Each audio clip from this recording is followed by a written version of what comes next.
Hello and welcome. मैं हूं Shekhar. Friends, आज की क्लास में आप एक ऐसी स्ट्रक्चर पढ़ने जा रहे हैं जिससे आप ये बता सकते हैं कि आपका कुछ करना तय है। जब आपको कोई कन्फ्यूज़न नहीं है, कोई डाउट नहीं है किसी काम के होने या किसी के कोई काम करने के बारे में, तो फिर हम कुछ इस तरह से कहते हैं कि मेरा ये काम करना तय है, आपका यहाँ आना तय है, हमारा मैच जीतना तय है, या बच्चों का मैदान में जाकर खेलना तय है। जब कुछ तय है, जब कुछ डिसाइडेड है, जब कुछ कंफर्म्ड है, तो इसे इंग्लिश में कैसे कहेंगे? इस बात को इंग्लिश में कहने के लिए हम एक फ्रेज़ यूज़ करते हैं, एक शब्द यूज़ करते हैं, और वो है बाउंड टू। बाउंड वैसे तो बाइंड शब्द से बना है, बाइंड जिसका मतलब होता है बांधना, उसी का सेकंड फॉर्म, थर्ड फॉर्म और उसका एडजेक्टिव फॉर्म बाउंड होता है। लेकिन जब हम इस स्ट्रक्चर में से इस्तेमाल करते हैं तो इसका अपना अलग ही सेंस बनता है। तो आइए सबसे पहले ये समझते हैं कि इस बाउंड टू को तय है के पर्पज़ से किस तरह से इस्तेमाल करेंगे। इसे इस्तेमाल करने के लिए सबसे पहले हम सब्जेक्ट लिखेंगे, सब्जेक्ट के बाद हम हेल्पिंग वर्ब लगाएंगे। हेल्पिंग वर्ब अगर प्रेजेंट है तो इज़ एम आर का यूज़ होगा, अगर पास्ट है तो वॉज वर का यूज़ होगा। फ्यूचर टेंस में इसके वाक्य नहीं बनेंगे, इररिलेवेंट होंगे, उसको भी हम आने वाले समय में डिस्कस करेंगे। लेकिन हेल्पिंग वर्ब के बाद हम बाउंड टू शब्द का इस्तेमाल करेंगे और उसके बाद फिर वर्ब की फर्स्ट फॉर्म होगी और उसके बाद बाकी का बचा हुआ हिस्सा जिसे हम ऑब्जेक्ट भी कह सकते हैं। तो ये एक स्ट्रक्चर है जिससे आप बाउंड टू को तय है के सेंस में इस्तेमाल कर सकते हैं। आइए एग्जाम्पल्स के जरिए इस बात को और अच्छे से समझा जाए। आपको नौकरी मिलना तय है, यानी कि आपको नौकरी ज़रूर मिलेगी, इसमें मुझे कोई डाउट, कोई शक नहीं है। इसे इंग्लिश में कहेंगे you are bound to get a job. Rohan का क्लास में फ़र्स्ट आना तय है, यानी कि रोहन क्लास में फ़र्स्ट ज़रूर आएगा।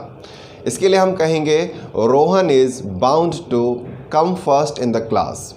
फर्स्ट आने के लिए कम फर्स्ट बोल सकते हैं, स्टैंड फर्स्ट बोल सकते हैं, स्कोर फर्स्ट बोल सकते हैं, गेट फर्स्ट बोल सकते हैं। कई तरह से हम इस बात को कह सकते हैं। आज बारिश होना तय है। अगर आप देखें कि काले घने बादल आसमान में आ गए हैं और बारिश होकर ही रहेगी, तो हम बोलेंगे आज बारिश का होना तय है।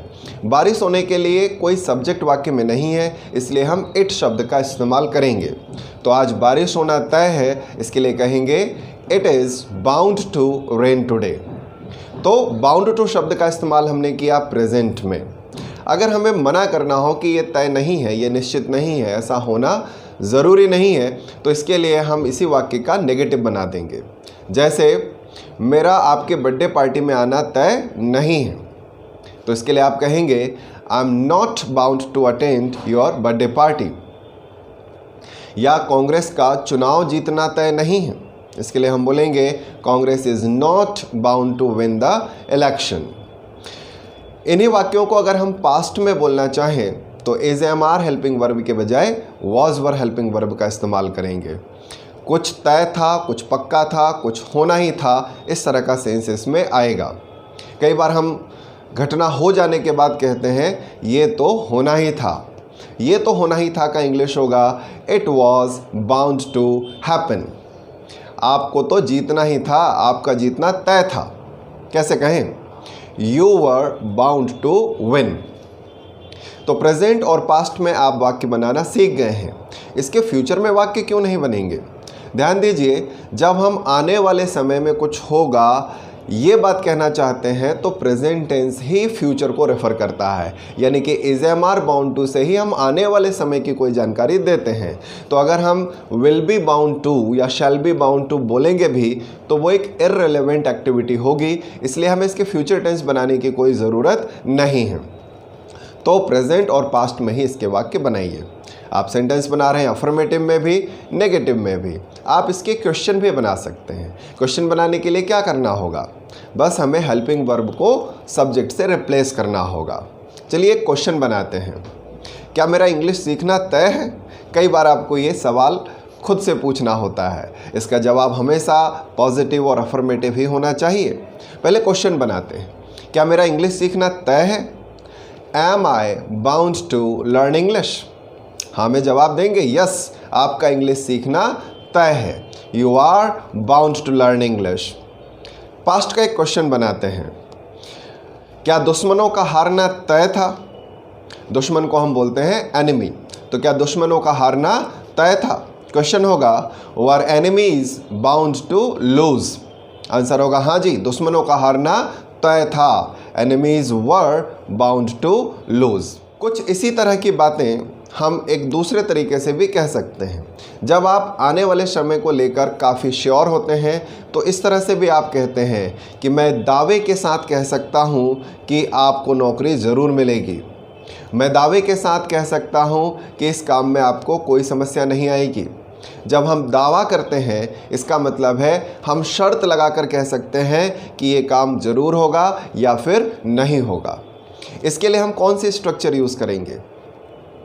इसके लिए जो स्ट्रक्चर हम यूज़ करेंगे वो है I can bat.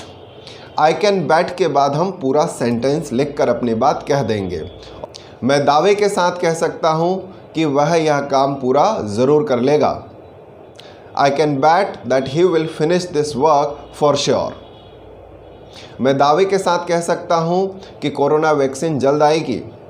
I can bet that corona vaccine will come very soon. वह दावे के साथ कह सकता है कि तुम उसके सबसे अच्छे दोस्त हो। यहाँ पर हम थर्ड पर्सन की बात कर रहे हैं तो आई की जगह ही का इस्तेमाल करेंगे। तो he can bet that you are his best friend. इस तरह से दावे के साथ कहने के लिए हम कैन बैट का इस्तेमाल करते हैं। तो उम्मीद करता हूँ फ्रेंड्स कि आपको ये वीडियो पसंद आ रही है। अगर ये वीडियो आपको पसंद आ रही है तो इसे लाइक कीजिए, अपने फ्रेंड्स के साथ शेयर भी कीजिए और अगर आप हमारे चैनल के लिए नए हैं तो इसे सब्सक्राइब करना मत भूलिएगा। मैं आपके लिए इस तरह के इंटरेस्टिंग वीडियो लाता रहूँगा। Have a nice day. Bye bye.